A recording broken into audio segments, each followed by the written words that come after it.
আসসালামু আলাইকুম গাইস, কেমন আছেন সবাই? আশা করি সবাই ভালো আছেন। আপনাদের দোয়া, আল্লাহর রহমতে আমিও অনেক অনেক বেশি ভালো আছি।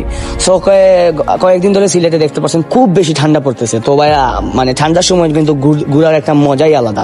তো ভাবতেছিলাম ঘুরতে যাবো, হঠাৎ করে প্ল্যান করলাম তো চলো সিলেট এয়ারপোর্ট থেকে চা বাগান থেকে একটু ঘুরে আসি।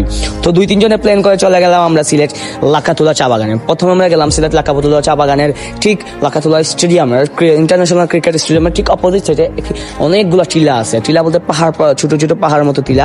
ওইখানে গেলাম, বললাম একটু সময় কাটাই, একটু টাইম স্পেন্ড করি, যাতে একটু আনন্দ লাগে। আর এগুলো এরকম পরিবেশে কিন্তু থাকার মানে সময়টা কাটানোর মানে মজাই আলাদা ভাই, বিশ্বাস করেন। এগুলো আসলে আপনারা জাস্ট দেখবেন আর আমার কথা শুনবেন, বাট বিলিভ মি, আপনি যদি ওইখানে থাকতেন তাহলে আপনার অপিনিয়ন আপনি আসলে বলে বোঝানো সম্ভব না। বিকজ আপনারা জানেন যে মানে ন্যাচারাল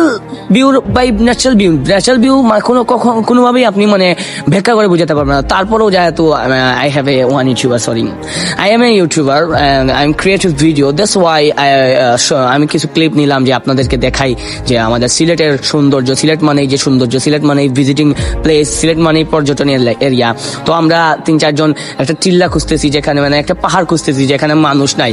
তো একটি পাহাড় আমরা দেখলাম যেখানে কোনো মানুষ নাই। তো আমরা ওইখানে মানে খুব কষ্ট করে স্ট্রাগল করে বেয়ে উঠতেছি। আপনারা দেখতে পাচ্ছেন কি উঁচু পাহাড়, শুধুমাত্র আপনাদেরকে ভিডিও দেওয়ার জন্য আমি বেয়ে সেই পাহাড়ে উঠতেছি। এবং কিছু সময় আমার সামনে একজন বটলা মানুষ আছে, মানে আমার ব্রাদার মানুষ, ও আমার ভাই, আমরা ক্লাসমেট ব্যাচমেট। তো সে একটু পরে মানে ক্লান্ত হয়ে যায়, কারণ সে একটু বুঝেন তো একটু হেলদি মানুষ, সে বেশিক্ষণ পাহাড় বাইতে পারে না। তারপরও অনেক স্ট্রাগল করে, অনেক কিছু করে আমরা অনেক কষ্ট করে পাহাড়ের চূড়ায় উঠলাম এবং মানে আমাদের ফিলিংটা খুব বেশি এনজয়েবল ছিল। আর হ্যাঁ, আপনারা যারা এরকম জায়গায় আসতে চান অবশ্যই আমাদের সাথে কন্ট্যাক্ট করতে পারেন, আমরা আপনাদেরকে ঠিকানা দিব। আর হ্যাঁ, আমার ভিডিওতে নতুন হয়ে থাকলে সাবস্ক্রাইব করবেন, চ্যানেলে নতুন হয়ে থাকলে সাবস্ক্রাইব করবেন। ভিডিওটা কিরকম হলো অবশ্যই কমেন্টে জানাবেন। আর হ্যাঁ, ভিডিওতে একটি লাইক করে দিবেন। তো আমরা আস্তে আস্তে করে উপরে উঠে গেলাম। আর দেখতে পাচ্ছেন আমাদের মুখে একটি হাসি, কারণ অনেক কষ্টের পর, প্রায় আধা ঘন্টা 40 মিনিটের কষ্ট পর আমরা পাহাড়ের উপর উঠতে পারলাম। আর একটা মজাই আলাদা। সো আপনার জাস্ট ভিউটা একটু লুক করেন। আমার ক্যামেরা ভাই এত ভালো না, তারপরেও চেষ্টা করেছি আপনাদেরকে যথেষ্ট পরিমাণে একটা ভিউ দেখানোর জন্য। কিন্তু মানে আমি ন্যাচারাল আইস মানে নিজের চোখ দিয়ে আপনি যা দেখবেন তা ক্যামেরাতে দেখে আপনি উপভোগ করতে পারবেন না, কারণ this place is very beautiful ভাই। আর সব থেকে মজার বিষয় হচ্ছে নামার সময় ভাই অনেক বড় একটা বিপদে পড়ে গেছিলাম।